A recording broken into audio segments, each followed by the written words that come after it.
Hola y bienvenidos a esta epístola de Santiago que vamos a ver en estas próximas entregas en estos videos. Mi nombre es Carlos Arauz y tengo el gran gusto de compartir esta carta de Santiago a las 12 tribus en la diáspora. Tuve el gran gusto de estudiarla en estos últimos tiempos y ha sido un deleite para mí. Espero que sea también lo mismo para ustedes. Creo que debemos empezar un poco con una introducción que me gustaría compartir antes de entrar en la epístola, en la carta, que tiene que ver con tres puntos en el estudio de la Biblia, que es un libro no usual, que debe ser estudiado como así nos eh, recomendó o nos ordenó Jesucristo cuando dijo en este versículo de 5, Juan 5:39, que nos enseñó a escudriñar las escrituras, porque a vosotros os parece que ellas tenéis la vida eterna y ellas son las que dan testimonio de mí, dice el resto de la escritura, pero el hecho es que nos enfatiza a escudriñar las escrituras. Escudriñar no es una lectura pasajera o una obligación de leer la Biblia, o el hecho en sí de hacerlo en forma obligatoria, sino que es la búsqueda intensiva de encontrar qué es lo que dicen las escrituras. Ahora ustedes encuentran que en el tiempo bíblico la gente no sabía ni leer ni escribir por gran tiempo de la historia y sobre todo en el tiempo bíblico no ha sido excepción. Pero la lectura de la Biblia o la lectura de las escrituras era posible por unas pocas personas en relación con la persona común y corriente que sabía leer y sabía escribir, y estas lecturas en las congregaciones de ese tiempo se hacían en forma pública, o sea, en la congregación misma se leía, pero la gente tenía en esa época un enfoque máximo en lo que escuchaba en esta lectura oral en las congregaciones al recibir las cartas, no como en nuestra época de distracción, sino que recibían esa escritura, la compartían, la hablaban y quedaba grabada en sus mentes de una forma mucho más dinámica que lo que sería hoy en día. Y eso era escudriñar las escrituras.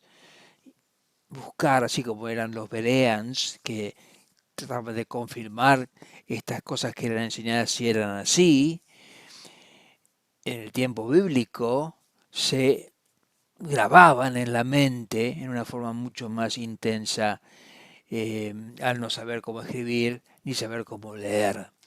Eh, y esto lleva al punto que me gustaría compartir con ustedes antes de entrar en el estudio de las escrituras, la carta de Santiago. Y hay tres puntos que debemos considerar y que nos va a ampliar en nuestra mente cómo estudiar la Biblia, cómo estudiar las cartas. Y estos tres puntos son los siguientes. El primero de ellos es en el tiempo en que fue escrita. O sea, debemos ir, así como en mi época de juventud, de infancia, había una serie que se llamaba El túnel del tiempo, en donde dos protagonistas de esta serie entraban en un torbellino y aparecían en distintos tiempos de la historia. Ese túnel del tiempo aparecía en la Edad Media, en la época de, las, de los caballeros de la Edad Media, de los hidalgos que iban y combatían como el rey Arturo en la mesa redonda, o Robin Hood, o en la época del lejano oeste, o en el tiempo de la prehistoria, o en distintos tiempos de la historia. Y nosotros, para poder entender las escrituras, debemos también conocer un poco de historia, del contexto social educativo de esa época en donde las cartas, también en el Antiguo Testamento, fue escrito. Porque es injusto entender estas costumbres, esta manera de vivir, esta forma de intercambio de las personas, que era lo que significaba estar debajo del dominio del Imperio Romano. Después, las cosas positivas y las cosas negativas, qué tensiones habían entre los israelitas y los gentiles o los griegos. Todas estas cuestiones de vida y de costumbres de esa época, los orientalismos, la forma de vivir, es importante en nuestra imaginación, cuando leemos la Escritura, trasladarnos a ese tiempo para entender más el contexto en que las cosas sucedían. Las cartas que los apóstoles escribían en ese tiempo, las cartas de Pablo, las cartas de Pedro, a Timoteo, todas estas cartas a Tesalónica, a los tesalonicenses, eran cartas escritas a esa congregación de la Iglesia de Dios en ese tiempo, en ese día y tiempo, sin pensar que las leeríamos nosotros en el siglo XXI. No era la idea de escribirlas para nosotros, eran cartas escritas para esa congregación, con los problemas y los desafíos de esa congregación, y que el apóstol no estaba disponible para ir personalmente y hablar con ellos. Por eso escribieron las cartas que yo le escribí a mi esposa y ella me escribió a mí en los tiempos de nuestro festejo, que nos causan risa al leerlas ahora por lo ingenuas y lo juveniles que eran cartas escritas específicamente para ese día, el tiempo, y yo no las puedo juzgar ahora en esta etapa de mi vida. Lo mismo con las escrituras bíblicas. Tenemos que ir a ese tiempo en que fueron escritas, volar a ese tiempo, meternos en el túnel del tiempo y entender un poco el contexto de por qué se escriben esas cosas.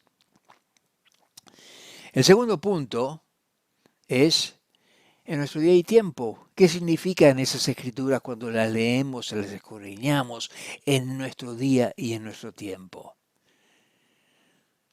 Porque las cosas que vivimos hoy en día, poder volar en un avión, poder comunicarnos internacionalmente con WhatsApp de un país a otro en un instante, cosas que para el hombre bíblico hubieran sido ciencia ficción, no lo podían creer.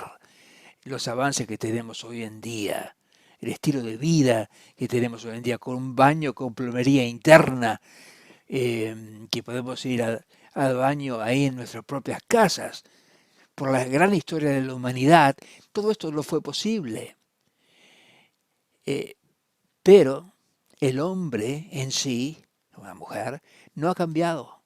Sigue siendo el mismo, con los mismos dramas, con los mismos problemas del hombre bíblico, con los mismos miedos, con las mismas ansiedades, con los mismos temores, con los mismos amores.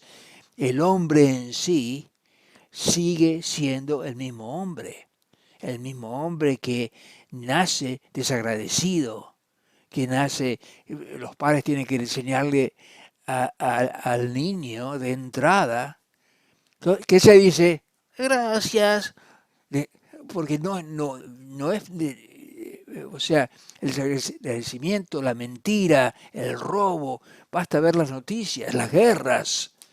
El hombre sigue siendo el mismo.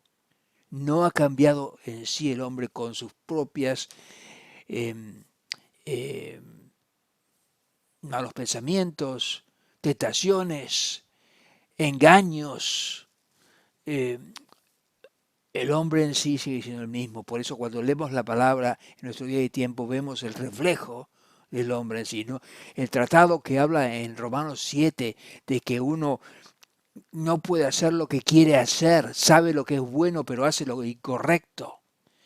Y lo correcto que sabe no lo hace y hace lo incorrecto. Ese gran drama humano sigue siendo el mismo.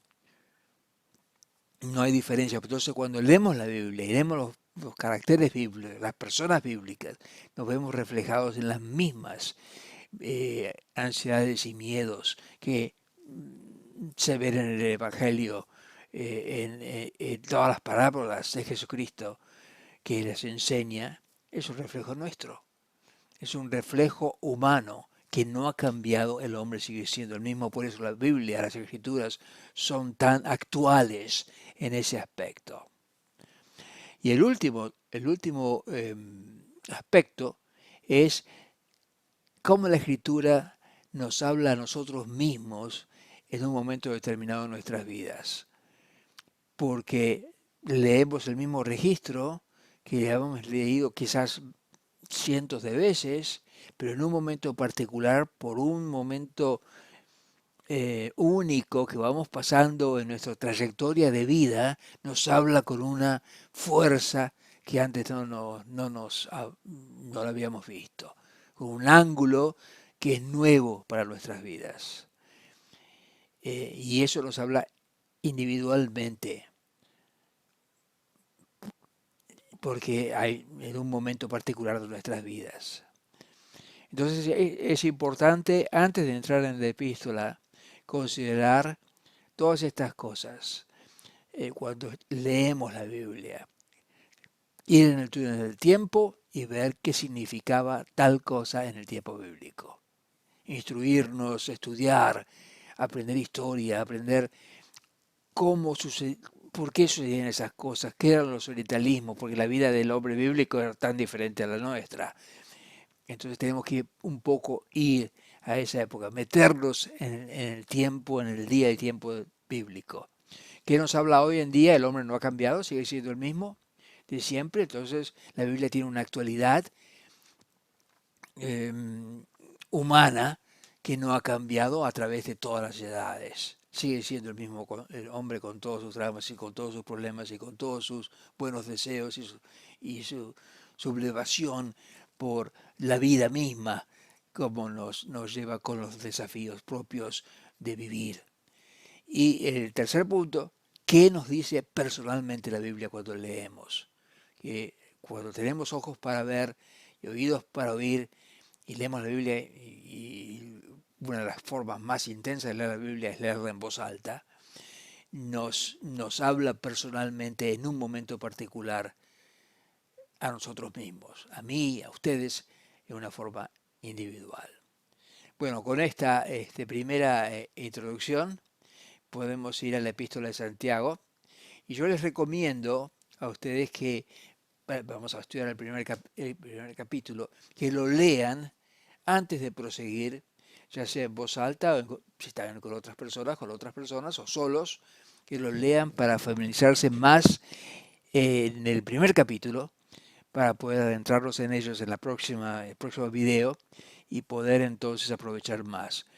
O sea, que lo lean primero y después veamos el estudio en el primer capítulo de Santiago.